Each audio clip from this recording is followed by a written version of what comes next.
अच्छा, दूसरा ये कि जब बच्चा जो है वो पैराग्राफ पढ़ रहा है तो उसने टीचर ने ये भी देखना है, जो खास तौर पे जो टेस्ट एडमिनिस्ट्रेटर है उसने ये देखना है कि बच्चा जो है वो पैराग्राफ, टोटल पैराग्राफ कितने सेकंड में पढ़ रहा है। तो जो पैराग्राफ की रीडिंग है, खा वो उर्दू की है खा वो इंग्लिश की है, दोनों में एक तो उसने ये चेक करना है कि पहले 60 सेकंड में उसने कितने अल्फाज पढ़े हैं, दुरुस्त कितने अल्फाज पढ़े हैं। और जितने अल्फाज जो है वो गलत पढ़ता है उसके लिए भी बकायदा उसने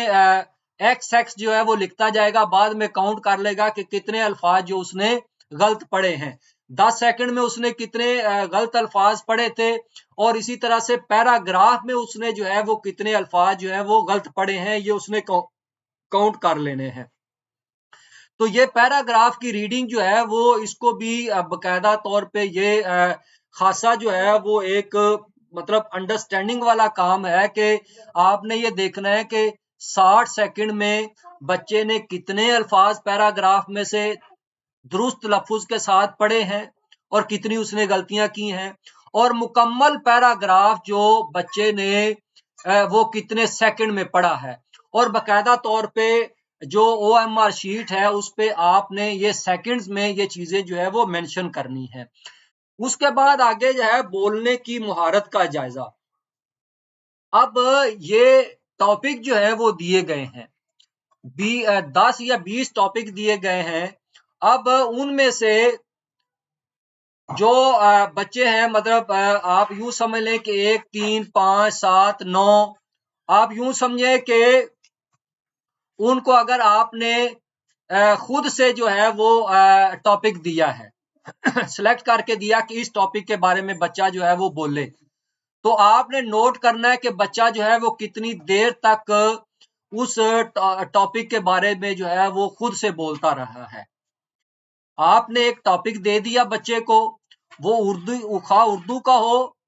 या वो इंग्लिश का हो, आपने देखना है कि जो गिवन, जो आपने टॉपिक बच्चे को दिया है, बच्चा उस टॉपिक पर कितनी देर तक बोलता रहा है, एक ये नोट करना है।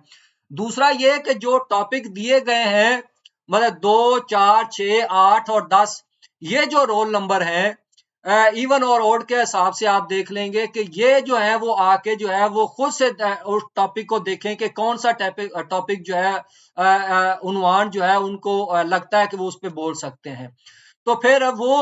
उस पे बोले। और टीचर जो है वो नोट करे कि बच्चा जो है वो जो खुद से बच्चे का सिलेक्ट करदा टॉपिक है, उन्वान है, उस पर कितनी देर तक जो है वो बच्चा जो है वो बोलता रहता है। तो ये जो 5वें दिन की एक्टिविटी है ये खासी जो है वो तवज्जो तलब है। डिटेल में भी मैं मजीद भी आगे आपके साथ शेयर करूंगा, लेकिन आपने इस पे बड़ा फोकस करना है, बड़ा तवज्जो से, बड़े ध्यान से आपने इस एक्टिविटी को परफॉर्म करना है। एक चीज जो है वो मैं आपको बताना भूल गया कि जो पहले दिन की एक्टिविटी है और दूसरे दिन की एक्टिविटी, कि जो पहले दिन की एक्टिविटी है इंग्लिश, और इसी तरह से जो दूसरे दिन की एक्टिविटी है उर्दू,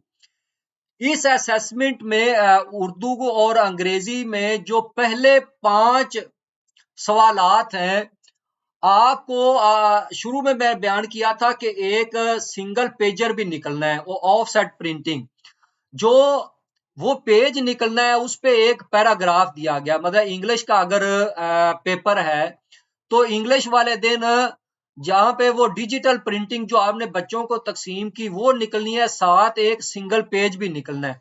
उसके ऊपर एक पैराग्राफ है। अब आपने अंग्रेजी वाले टीचर को बुलवाना है और उसे ये बात कहनी है कि ये पैराग्राफ आपने पढ़ना है, और बच्चों से आपने कहना है कि जो पहले 5 सवालात हैं उनके जवाबात ये जो टीचर आपके सामने पैराग्राफ पढ़ने लगे हैं इस पैराग्राफ में मौजूद हैं। वहां पे वो एमसीक्यूज में वो जवाबात दिए हुए हैं, लेकिन वो बच्चे ने पहले पैराग्राफ को सुनना है। टीचर जो है वो इंग्लिश का पैराग्राफ पढ़ेगा, बच्चे उसको ध्यान से तवज्जो से सुनेंगे। जब बच्चे तवज्जो से सुन लेंगे, उसके बाद वो इंग्लिश के पेपर को अच्छी तरह से पहले वो 5 सवालात को देखेंगे, तो टीचर दोबारा से फिर उसी पैराग्राफ को पढ़ेगा। जब टीचर दोबारा से उस पैराग्राफ को